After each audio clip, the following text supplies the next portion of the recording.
He bit the nanny in front of the high chair, and everyone screamed that the dangerous dog had snapped.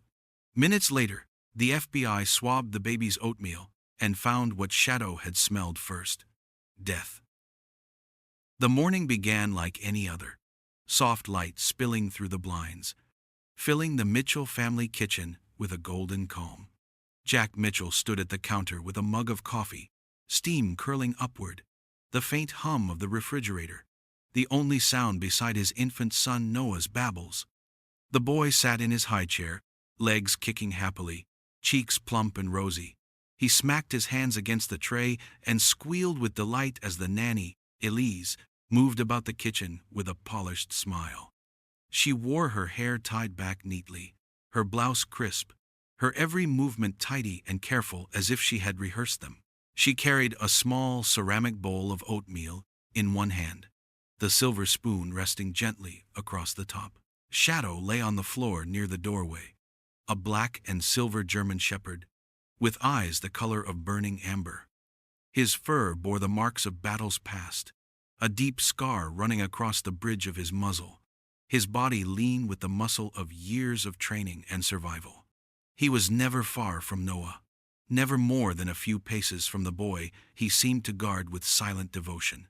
This morning should have been like all others, quiet, routine, unremarkable, but it was not. As Elise crossed the kitchen, the bowl balanced in her hands, Shadow's head rose, his ears pricked forward, his muscles tensed beneath his coat, and a low rumble rolled from his chest. Jack glanced down at him with surprise, frowning slightly. "Easy, boy," he muttered, assuming the shepherd was only startled by the clink of metal against porcelain. But Shadow's growl deepened. His gaze never wavered from the bowl in Elise's hand.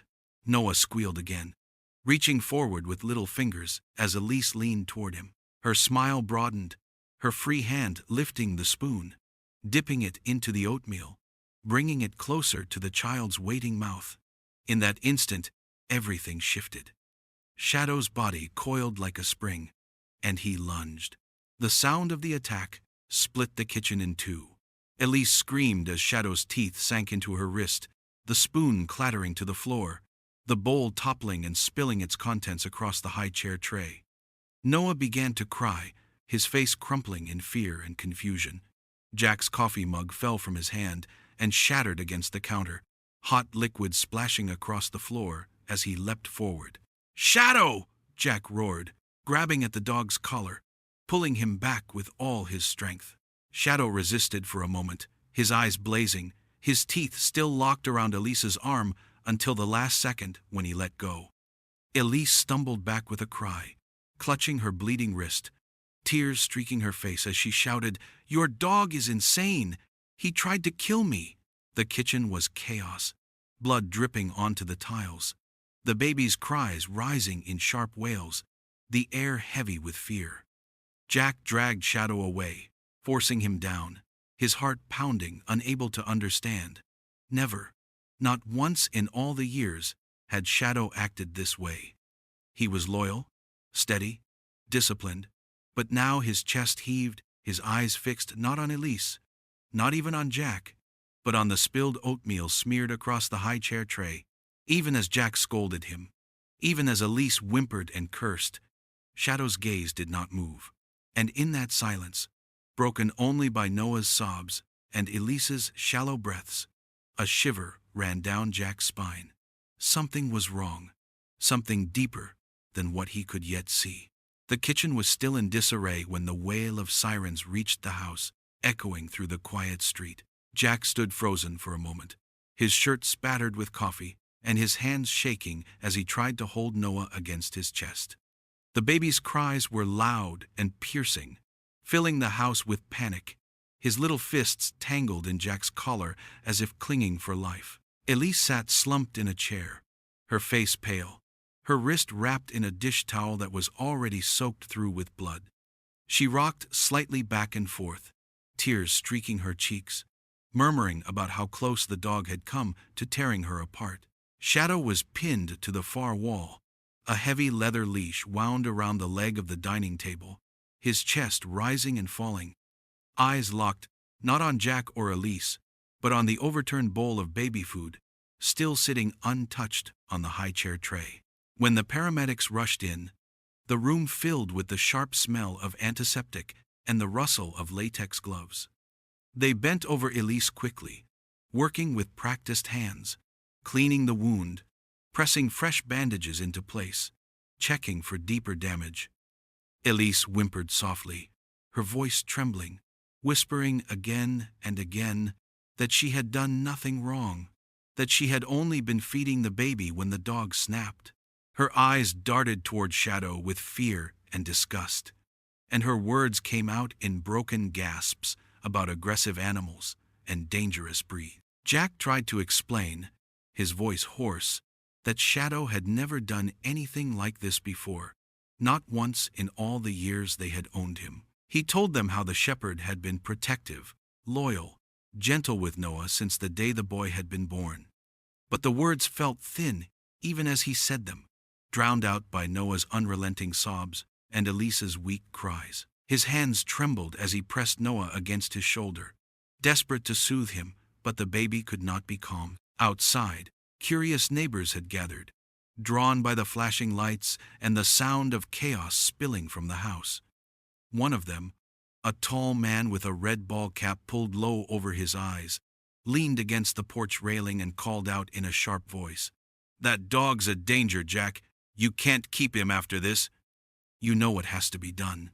His words cut through Jack's haze like a blade, and for a moment the suggestion lodged in his chest like something he might actually have to consider. His throat closed and he shook his head, unwilling to answer. Shadow gave a low growl from his place against the wall, his amber eyes burning as he stared at the spilled oatmeal. The paramedics didn't notice, too focused on wrapping Elise's wrist tightly before loading her onto the stretcher. Elise kept whispering that she was lucky, that the dog had tried to kill her, that next time it might be the baby. Jack's neighbor muttered again about putting the animal down. Jack looked at his son's tear-streaked face, then at the dog, then at the bowl of untouched food glistening under the kitchen lights. Shadow's gaze never shifted, never faltered, locked onto that small mess as though it mattered more than anything else in the room. Jack's stomach twisted with unease, though he couldn't yet say why. The flashing lights had barely faded when another car rolled up the driveway, quieter than the rest, headlights cutting across the yard before shutting off. Jack looked up from the kitchen doorway. Noah still clutched to his chest, his cries softening into hiccups. A woman stepped inside without hesitation, shaking the rain from her dark jacket, her badge flashing beneath the folds of her FBI windbreaker. Cassidy Reynolds moved with calm precision, eyes scanning the room, taking in the stretcher where Elise sat pale and trembling, the paramedics finishing their work, the shattered mug on the floor, and the tethered German shepherd whose eyes never left the high chair. "Jack," she said, her voice steady, almost gentle, though there was steel beneath it. "I heard what happened." She stepped closer, lowering her tone, when she saw Noah's wet cheeks and Jack's drawn face. "You okay?" Jack shook his head, not trusting his voice. He gestured instead toward Shadow, whose body was tense as a bowstring. The dog's chest rose and fell, a low rumble vibrating deep in his throat whenever Elise so much as shifted in her chair. Reynolds' eyes narrowed slightly. She'd seen dogs like this before, trained nines that didn't bark without reason. She crouched slowly, careful not to spook him, letting her hand rest loosely on her knee. Shadow's growl deepened, then faded, his eyes flicking toward her, as if he knew she understood. Elise saw the look and clutched her bandaged wrist tighter. "That dog is dangerous," she whispered, her voice trembling but her words sharp. "He went after me for no reason. He could have killed me." Reynolds tilted her head, her eyes never leaving Shadow. "No reason?" she asked softly, her tone more observation than question. She had worked with enough handlers to read the dog's body. This wasn't the wild snapping of an unstable animal. This was focus, precise, and unshaken. She followed his line of sight to the high chair. The oatmeal still clung to the tray, a pale smear across plastic, the overturned bowl on its side. Without a word, she rose, walked to the counter, and picked up the spoon that had fallen to the floor. She dipped it into the mush and lifted it to her nose. At first, all she smelled was the familiar sweetness of oats and milk, but as she leaned closer, her instincts sharpened. Beneath the warmth was something else, something sharp and chemical, faint but undeniable. Her jaw tightened. Jack noticed her hesitation. "What is it?" he asked, his voice breaking. Reynolds didn't answer right away. She set the spoon down carefully, her eyes flicking toward Elise, then back to the dog who now sat perfectly still, his gaze still burning at the food. Shadow had known before anyone else. Finally she spoke, her voice low so only Jack could hear. "There's something in that bowl that shouldn't be." Jack felt his stomach lurch. Elise shifted uncomfortably in her chair, her face blanching as Shadow's growl returned, louder this time, vibrating through the tense silence of the kitchen. The ride to the crime lab felt longer than it was, the small container of oatmeal sealed in a plastic evidence bag resting on the passenger seat beside Agent Cassidy Reynolds. She drove with one hand on the wheel and the other tapping her knee, her mind racing faster than the car itself. She had trusted her instincts before and been wrong once or twice, but this time, the look in that dog's eyes, the growl that rose like a warning bell, the faint, bitter scent beneath the sweetness, it all told her there was more at stake than anyone wanted to admit. She pressed harder on the accelerator, determined to know the truth. Back at the Mitchell house, Jack sat in the quiet kitchen, with Noah asleep against his shoulder. The house still smelled of antiseptic and fear, and the shattered pieces of his coffee mug lay in the trash like a reminder of how quickly everything could break. Shadow lay at his feet, his body still coiled with tension, his amber eyes watchful even in rest. Jack ran a trembling hand over the dog's scarred head, whispering words that didn't feel strong enough. He wanted to be angry, but his heart knew anger wasn't the answer. Hours later, Reynolds returned, the evidence bag now empty, her jacket damp from the mist outside. Jack rose quickly, his stomach tight, already bracing for bad news, though he couldn't quite imagine what shape it might take. Reynolds stood in the doorway, her face grim, her hand gripping the folder of lab results. She didn't speak right away, which told Jack more than words ever could. Finally, she set the folder on the table and met his eyes. "It was laced," she said quietly. "The lab found a concentrated sedative mixed into the oatmeal, strong enough to put down a grown man for an infant." Her voice faltered, but she forced the words through. For Noah, it would have been fatal. A spoonful would have stopped his heart. Jack felt his knees give way and he collapsed into the nearest chair, Noah stirring lightly in his sleep as Jack clutched him closer. His vision blurred, his chest heavy, his breath caught somewhere between rage and despair. He whispered the words aloud without meaning to, words that tasted like ash. She was going to kill him. Reynolds nodded, her jaw tight, her voice steady though her eyes burned with anger. And Shadow knew, he wasn't attacking out of aggression. He was stopping her. He was protecting your son. The room went silent, but for the sound of Noah's soft breaths and the steady tick of the clock on the wall. Jack looked down at the shepherd at his feet, the same dog he had doubted, the same dog his neighbor had told him to put down. Shadow met his gaze, unflinching, steady, as if he had been waiting for Jack to understand. Jack leaned forward, his hand shaking as it rested on Shadow's head. "You saved him," he whispered. "You saved my boy." Shadow gave a quiet huff, his body relaxing slightly, though his eyes never left the door, as if he knew the danger wasn't gone yet. The moment Reynolds spoke the words about the sedative, the air in the kitchen turned heavier than stone. Jack sat hunched in his chair, with Noah still tucked against his chest, unable to believe he had allowed someone like Elise into their home. Elise herself returned from the hospital with her wrist bandaged, her face pale, her eyes red as though she had been crying for hours. She stepped through the door with a soft gasp, one hand clutching her chest, her lips trembling. She looked like a woman betrayed, not one accused. Jack rose immediately, fury burning in his throat, but Reynolds held up a hand to stop him. Elise's voice cracked as she spoke, her words careful, every sentence laced with disbelief. "There has to be some mistake. I would never hurt Noah. You have known me, Jack. I have cared for him like he was my own. How could you think such a thing?" Her eyes glistened, as though she were ready to fall apart. But Shadow did not buy the performance. He had been lying by the high chair, his body coiled like a spring, and the moment Elise stepped closer, his growl filled the room. It was low and steady, the kind of sound that made every hair stand on end. Elise flinched, her voice faltering, but she forced a smile, soft and warm, tilting her head just so, as if to show innocence.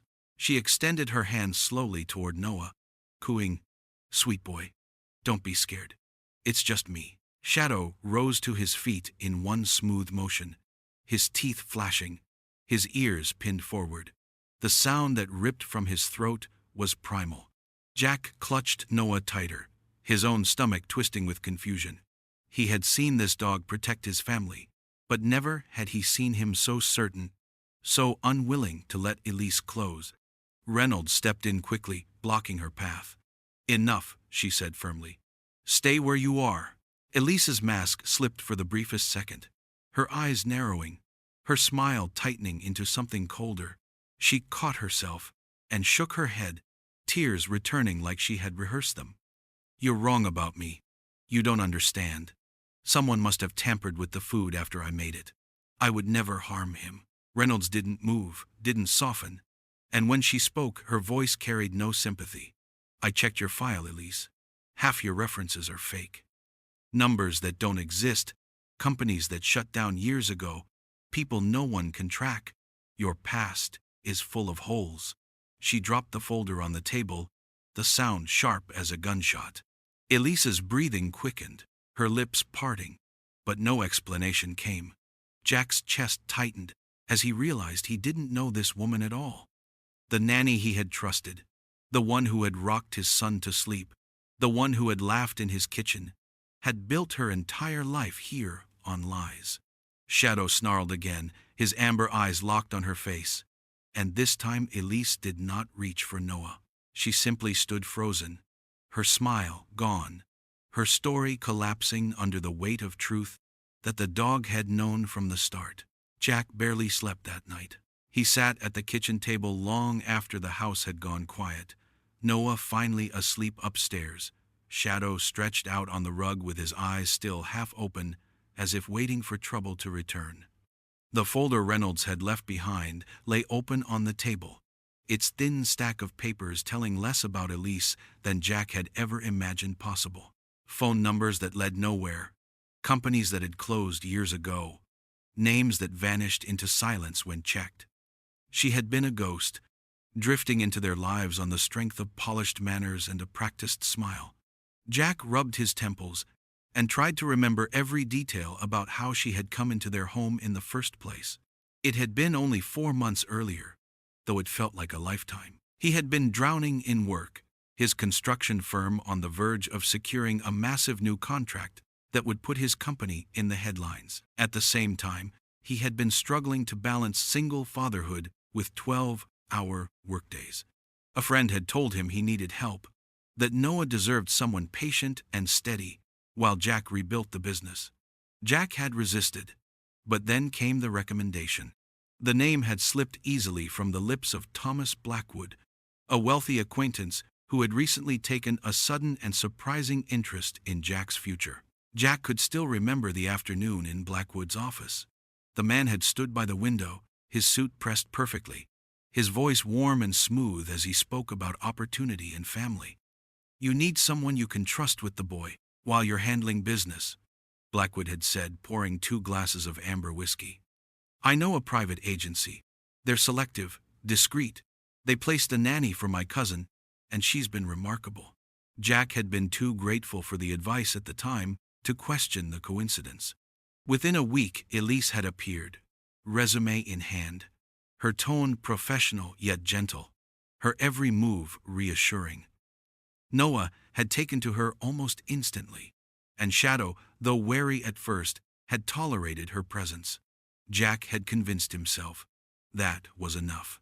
Now, as he stared at the pages under the harsh glow of the kitchen light, the pieces clicked into place in a way that made his stomach twist.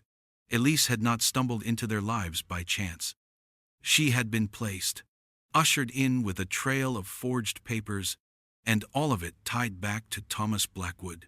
Jack pushed the folder aside and pressed his hands against his face, a wave of guilt crashing over him. He had let his guard down, trusted too quickly, and almost lost everything because of it. Shadow shifted on the rug, his amber eyes lifting to watch Jack with a steady, knowing look.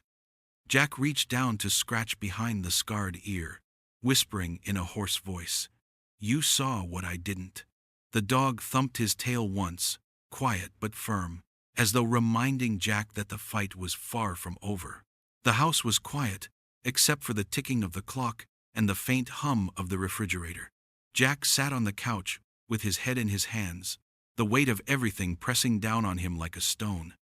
Upstairs, Noah was asleep in his crib, safe for the moment, but Jack's thoughts circled back again and again to the face of Elise, to her trembling act, to the smile that had faltered the moment Reynolds exposed her lies.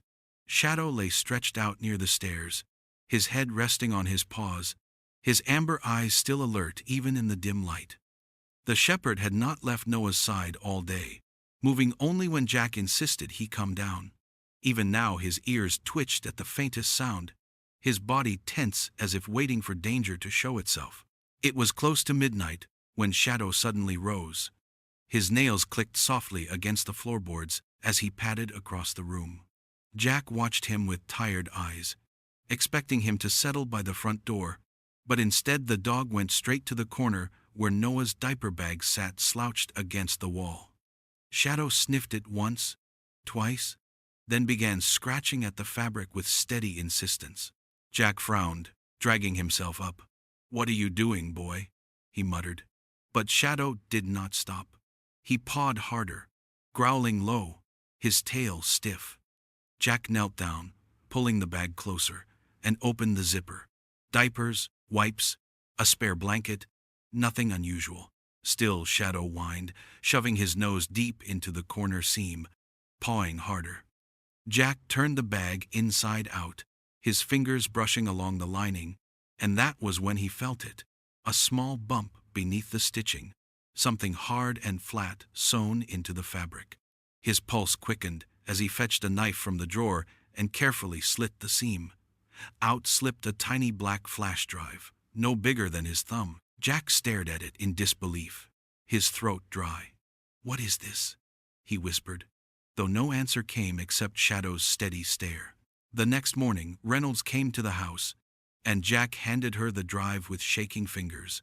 She called in a tech team, and within an hour, files filled the laptop screen. They were not family photos or simple documents, but spreadsheets and records in code, long strings of numbers, names, and transfers. Offshore bank accounts tied to shell companies. Encrypted files that hinted at something much darker. Reynolds' face grew tight as she scrolled. Her voice clipped when she finally spoke. "I've seen this pattern before.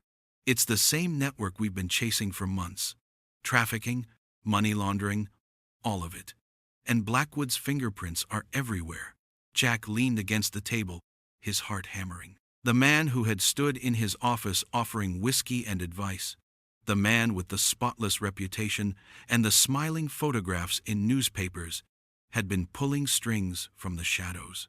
And Elise, brought into their home through his recommendation, had been part of it all. Shadow sat at Jack's side, ears pricked, his gaze steady as if to say he had only done what Sarah had once trusted him to do, protect the family, uncover the truth, no matter how deep it was buried. Jack found her in the back room of the sheriff's office, sitting alone at a metal table with her wrists still bandaged, her eyes fixed on the floor. The fluorescent light above her flickered, throwing shadows across her pale face. She looked small and fragile at first glance, but Jack had seen enough in the past few days to know better. He closed the door behind him, and the click of the lock echoed loud in the silence. For a moment, neither spoke. He stood with his arms crossed, his jaw tight, his heart beating hard enough to feel in his throat. Elise finally raised her eyes, and there it was again. That smile, soft and delicate. The one she had used to win his trust. "You don't have to look at me like that," she whispered. "I cared for Noah. I still do." Jack leaned across the table, his voice sharp. "The lab found poison in his food. Shadow nearly tore your wrist off to stop you. Don't tell me you cared." Her smile faltered, then curved again. Thinner this time, almost mocking. "You don't understand the kind of people you're dealing with. You think this is about me? I was just one piece. Noah wasn't a target for ransom. He was leverage." The words slammed into Jack like a blow. He gripped the edge of the table, his knuckles white. "Leverage for what?" She tilted her head, her tone smooth now, almost calm. "For you. Blackwood wanted you under his control. Your company, your contracts, your name. He knew you'd never bend unless something precious was at risk. And what's more precious than your only son?" Jack's stomach turned. He had thought his business dealings with Blackwood were about opportunity, about rebuilding after years of struggle. But now he saw the truth. He had walked straight into a trap, blind to the strings pulling around him. Shadow lay at Jack's heel, silent, until Elise leaned back with a small laugh. Then the growl came, low and steady, a vibration that filled the room. His hackles rose, his teeth bared, his amber eyes locked on Elise's face with a fury Jack had never seen before. Elise's expression shifted, her eyes narrowing, her voice dropping into a whisper that carried more venom than her smile ever could. "You should have let me finish the job." Jack's fists clenched.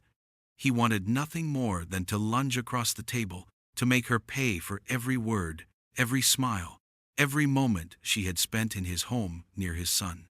His breath came fast, his chest burning with rage. Shadow stepped forward, the leash tightening in Jack's hand, the dog ready to strike. For one terrible moment, Jack nearly let him go, but he caught himself. He forced Shadow back with a firm command, his voice breaking. "Not yet." He leaned closer, his eyes locked on Elise's. "You'll answer for this. And when you do, it won't be my dog you'll face. It'll be every parent you've ever hurt." Elise's smile slipped away entirely then, her eyes flashing with something cold and hateful. Shadow growled once more, the sound deep and certain, and Jack knew the fight was far from over. The move happened before dawn, quiet and tense. Two unmarked SUVs pulled into Jack's driveway, engines low, headlights off. Agents in plain clothes stepped out, their voices kept to a whisper as they ushered Jack and Noah into the back seat. Shadow leapt in after them without hesitation, his body pressing against Noah's car seat, his amber eyes scanning the darkness outside as if danger might appear at any second. Jack carried nothing but a duffel bag with diapers and a few changes of clothes. Everything else could be replaced. His son could not. The ride was long and silent, the roads winding through back streets, until the town disappeared behind them. When they finally stopped, the safe house looked ordinary. A small cabin tucked deep in the woods, its paint peeling, the porch sagging under years of weather. To Jack, it looked nothing like safety, but the agents insisted it was secure. Inside, the rooms were bare but clean, stocked with food and water, cribs and blankets. Noah stirred in Jack's arms, blinking at the new place, then settling again when Shadow brushed his nose against the boy's tiny hand. Reynolds arrived an hour later, her expression grim. She set down a folder on the table and spoke in a low voice so Noah would not hear. "Elise is gone. She slipped away from custody. All we found were bloodied bandages in the trash near the alley behind the station. Surveillance caught her later entering Blackwood's compound. She's not running, she's going back to him." Jack felt his stomach tighten, anger rising hot in his chest. "She knows everything about us. She's been in my home, with my son. What if she tells him?" "She already has," Reynolds cut in, her tone sharp but steady. "That's why you're here. We'll keep you safe until we can take them both down. But you need to understand. This isn't over. Not by a long shot. That night the safe house was cloaked in silence. The kind that pressed against the walls and made every creak of the floorboards sound like footsteps. Jack lay on the couch, with Noah asleep in the crib beside him. Shadow refused to lie down. He paced back and forth, his nails clicking softly against the wood, his ears swiveling toward the faintest noise outside. Every time the wind shifted or a branch cracked in the distance, his body stiffened, his tail raised, his eyes burning in the dim light. Jack watched him, his own exhaustion pulling at him, but he knew better than to argue. Shadow had saved Noah once already. If he refused to rest now, it was because he sensed something Jack couldn't. The shepherd paused by the crib, leaning close enough for Noah's small fingers to curl into his fur, even in sleep. Only then did Shadow exhale, a low sound that was neither growl nor sigh, and resume his vigil. Jack closed his eyes but did not sleep. The safe house was meant to protect them, yet he knew the walls were thin, and the real danger was already hunting. Only Shadow seemed truly ready for what was coming. The call came just before sunrise. Reynolds standing on the porch of the safe house with her phone pressed to her ear while Jack rocked Noah inside. Shadow lay at the crib's side, his eyes snapping open the moment Reynolds stepped back into the room. Her face told the story before her words did. "We've got a location," she said, her tone clipped. "Warehouse outside the suburbs. Surveillance picked up Elise slipping in last night." Jack's chest tightened, fear and fury mixing together. "What's there?" he asked. Reynolds glanced at Shadow, who had risen to his feet, his body already alert. "We don't know yet, but we're going to find out, and we're taking him with us." The convoy rolled out quietly, SUVs weaving through traffic until the city sprawled into low rows of industrial buildings. The warehouse sat at the end of a dead street, its windows dark, its walls stained with rust. From the outside it looked abandoned, but Shadow's body told a different story. He pressed against the door of the vehicle, nose twitching, ears flat, growl low and steady. When the team spilled out into the alley, weapons drawn, Shadow surged forward, pulling Jack with him until Reynolds gave the nod. "Let him lead." They breached through a side door, the air inside thick with the smell of cardboard and dust, but beneath it something sharper: chemicals, plastic, metal. Stacks of boxes lined the walls, crates piled high, every one stamped with cheerful labels for baby formula, jars of food, packs of diapers. Jack froze, bile rising in his throat as realization hit. It wasn't just about his son. This was bigger, calculated, monstrous.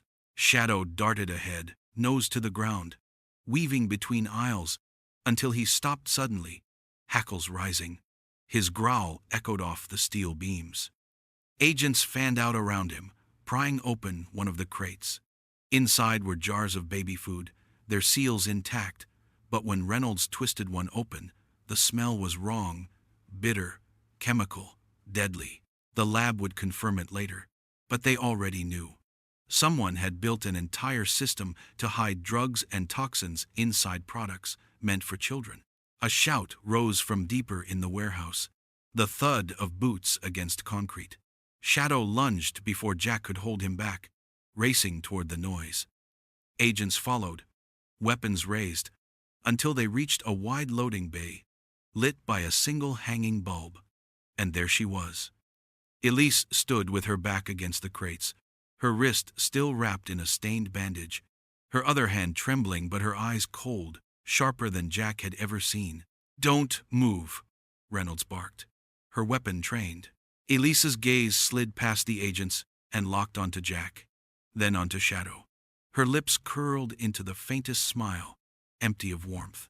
"You should have stayed out of this," she said. "None of you understand what you're stopping." Shadow growled again, teeth bared, his body crouched low as though ready to spring. For a breath the air held still, then Elise dropped to her knees, hands raised, surrendering not with fear, but with something closer to contempt. Jack felt his stomach twist as the agents cuffed her. The woman who had once rocked his child to sleep was now exposed for what she truly was. Shadow's eyes never left her, and in them Jack saw the truth he had almost ignored. This was never madness, it was warning, and the dog had known from the very beginning. The warehouse had been cleared, agents moving in and out with boxes of evidence stacked on dollies, their radios crackling with clipped updates. Jack stood off to the side, Noah cradled in his arms, his eyes following Shadow, who paced near the loading dock, restless even now. Reynolds approached with a small box tucked beneath her arm.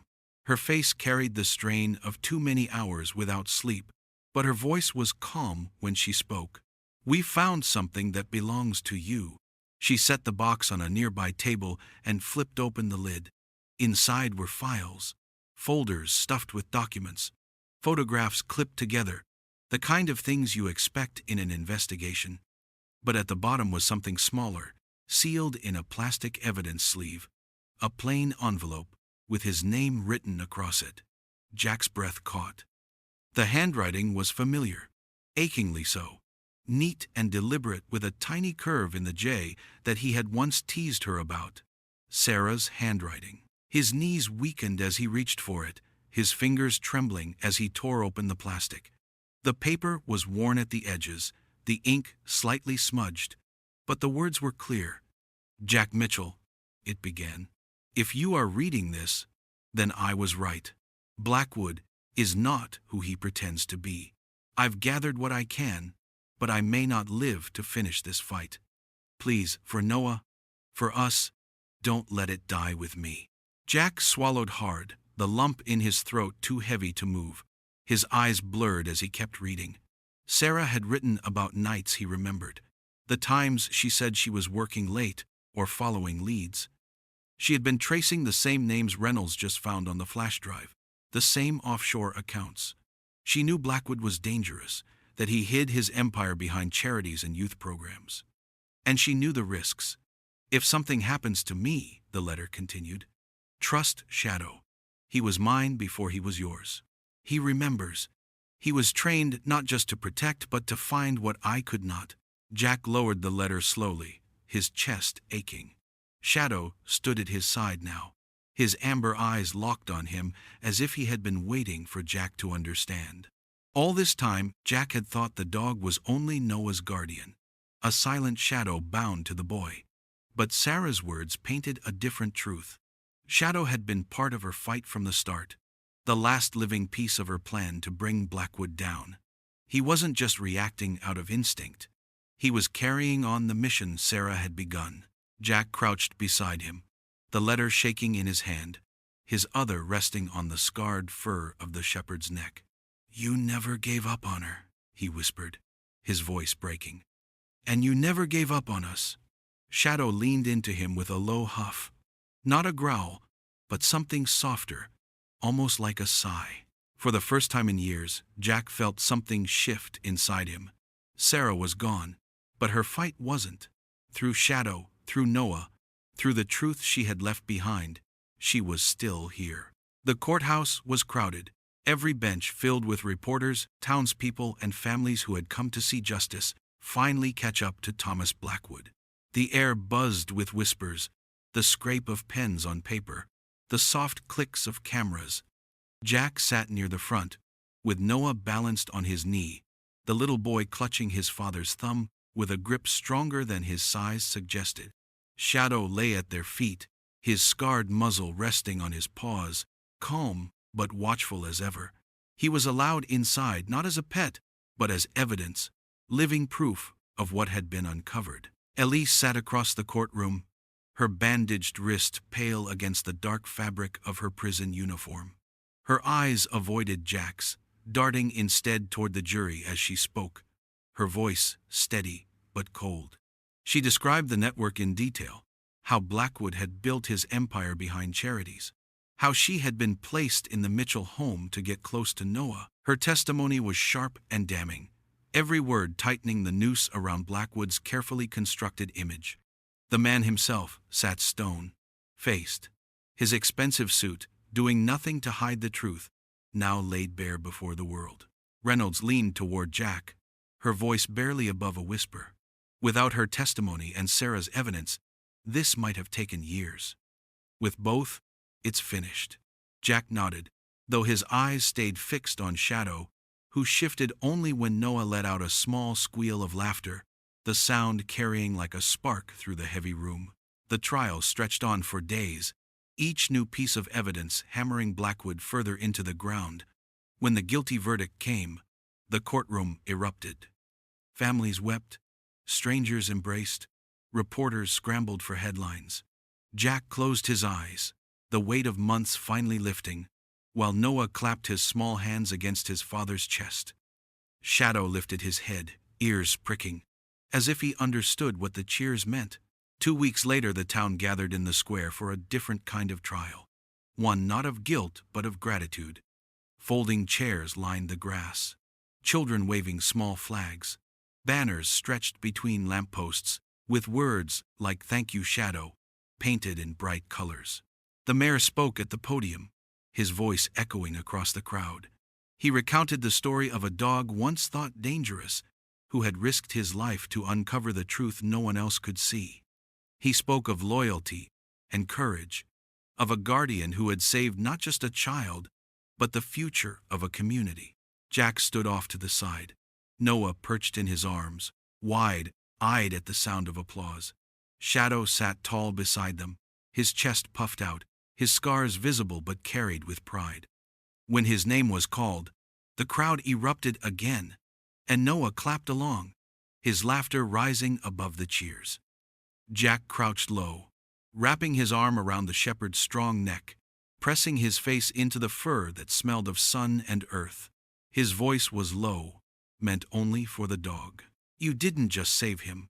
You saved us all." Shadow blinked slowly, his amber eyes calm, his body finally at ease.